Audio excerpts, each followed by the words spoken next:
இல்லை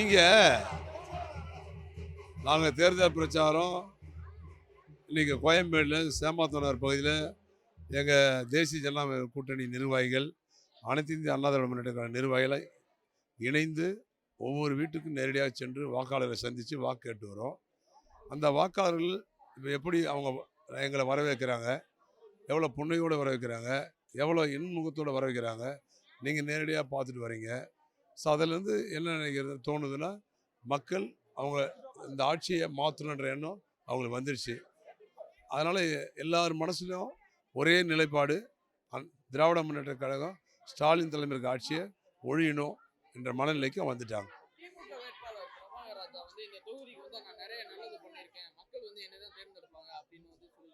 அவர் ஒரு நல்லதும் பண்ணலை, கட்சியை ஒன்றும் பண்ணலைன்னா அவரு என்ன பண்ணியிருப்பாரு? ஊழல் பண்ணியிருக்காங்க, அதிக அளவில் சம்பாரிச்சிருக்காங்க, அதிக அளவில் வருமானம் தேடி இருக்காங்க, அவங்க குடும்பம் நல்லா இருக்குது, அவங்க உறவினர் நல்லா இருக்காங்க. இந்த தொகுதி எப்படி இருக்குதுன்னு மக்களை தான் கேட்கணும். எவ்வளோ மோசமாக இருக்குது, என்ன மாதிரி அவர் ஆட்சி நடத்துது, எவ்வளோ கேவலமாக 4000 கோடி மழைநீர் கால்வாய்க்கு ஒதுக்கியிருக்காங்க, இன்ன வரைக்கும் வேலை செய்கிறாங்க, 5 ஆண்டு காலமாக வேலை செய்கிறாங்க, ஏற்கனவே போடப்பட்ட காவை உடைக்கிறாங்க.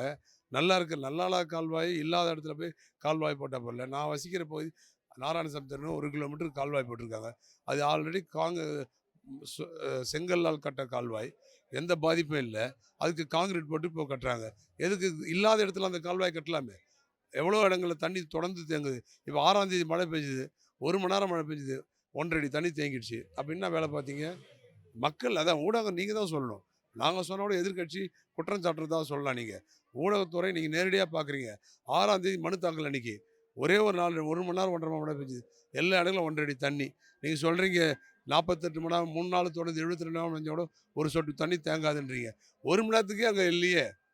அதனால் நீங்கள் அதை பொய் சொல்லி அவங்களுக்கு காலம் தள்ளிட்டாங்க, பொய் சொல்லி ஆட்சிக்கு வந்துட்டாங்க, பொய்யான வாக்குறுதி கொடுத்து ஆட்சிக்கு வந்துட்டாங்க.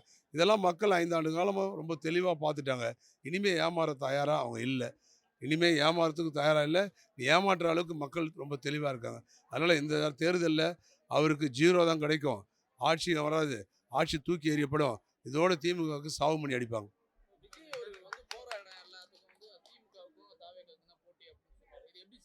அது அரசியலுங்க, அவருக்கு அவ்வளோதான் பக்குவம். அவருக்கு நம்ம எப்படி சொல்ல முடியும்? அவருடைய செயல்பாடு எங்க மக்களோட ஒன்றி வரணுங்க. இப்போ நாங்கள் வரோம், நீங்கள் பார்க்குறீங்க, 100 வீடுக்கு ஏறி இறங்குறோம். 100 பேர் தப்பு செய்தால் எங்கள் வீடு வரும்போதே உள்ளே வரோம்னா லாக் பண்ணிப்பாங்களே. எங்களையே அவங்க அன்பாக கூப்பிட்டு உபசரிக்கணும், செய்யணுன்ற எண்ணம் கிடையாது. அவர் சொல்கிறாரு, அவருக்கு வேறு வழி தெரியாது.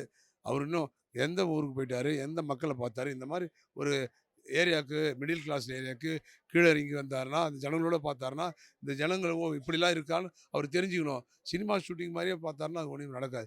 இந்த பகுதி வந்து பார்க்க சொல்லுங்கள். இந்த மக்கள் எப்படி வசிக்கிறாங்க, இந்த மக்களுக்கு என்ன பிரச்சனை, இந்த மக்கள் என்ன எதிர்பார்க்குறாங்க, இங்கே இருக்கிற குழந்தைங்க என்ன எதிர்பார்க்குறாங்க, இங்கே இருக்கிற மாணவர்கள் என்ன எதிர்பார்க்குறாங்க, இங்கே என்ன வேலை இல்லாமல் இருக்கிறாங்க, இந்த மக்கள்லாம் என்னென்ன மாதிரி அவங்க வாழ்க்கை தரம் இருக்குதுன்னா நேரடியாக வந்து பார்த்தா தான் அவருக்கு அது தெரியும். அவர் அதை பார்க்க விரும்பல, வண்டியிலே போகிறாரு, வண்டியிலே வராரு, அதனால் அவருக்கு தெரியல.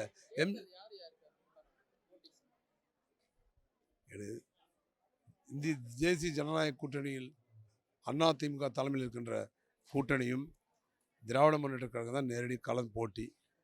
அதுக்கப்புறம் மக்கள் நீங்கள் பார்ப்பீங்க, 23ஆம் தேதி முடிஞ்ச பிறகு தேர்தல் அன்றைக்கி அவங்களுக்கு என்ன வாக்கு வரும்னு நீங்கள் பார்க்க போகிறீங்க. அதுக்கப்புறம் நீங்களே முடிவெடுக்க போகிறீங்க. எல்லாருமே ஒரு சுயேட்சையை கூட போட்டிடுறவங்க கூட நான் ஜெயிச்சிருந்தான் சொல்கிறாங்க. அது நம்பிக்கை, அதை நான் வரவேற்கிறேன். அதனால் சக்ஸஸ் ஆகுமா? கடைசியில் அவர் எண்ணிக்கை பார்த்தீங்கன்னா 350 ஓட்டு வாங்க, 600 ஓட்டு வாங்க, 1500 ஓட்டு வாங்க. இதெல்லாம் நடைமுறை சாத்தியம். மக்கள் பார்க்குறாங்க எந்த கட்சி மக்களுக்கான கட்சி, எந்த கட்சி மக்களை மகிழ்ச்சி வைக்கிற கட்சி, பாதிப்பில்லாத கட்சி. இப்போ இவங்க வந்திருக்காங்க, 5 ஆண்டு காலம் மக்களை, அதாவது கொஞ்சம் நெஞ்ச, அதாவது அவங்க அனுபவிக்க சித்திரவதனையே இல்லை.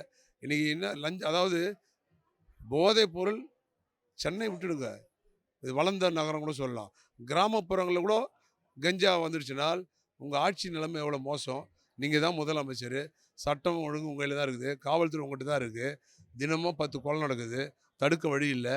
கேட்டால் இந்த மாநிலத்தை பாரு, அந்த மாநிலத்தை பாருங்க. உனக்கு ஓட்டு போட்டு தமிழ்நாடு தானே, கர்நாடகா மக்களா, ஆந்திரா மக்களா, ஊபி மக்களா, டெல்லி மக்களா? போட்டது தமிழ்நாடு மக்கள். அதனால் மக்கள் ரொம்ப ரொம்ப ரொம்ப தெளிவாக இருக்காங்க. மக்கள் எப்பவுமே அமைதி தான் ஒரு புரட்சி ஏற்படுத்துவாங்க. கண்டிப்பாக இந்த 26 தேர்தல் ஒரு புரட்சி ஏற்பட்டு எடப்பாடியார் தலைமையில் ஆட்சி அமைப்பது உறுதி என்பதை இந்த தருணத்தில் நான் மகிழ்ச்சியாக தெரிவித்துக் கொள்கிறேன்.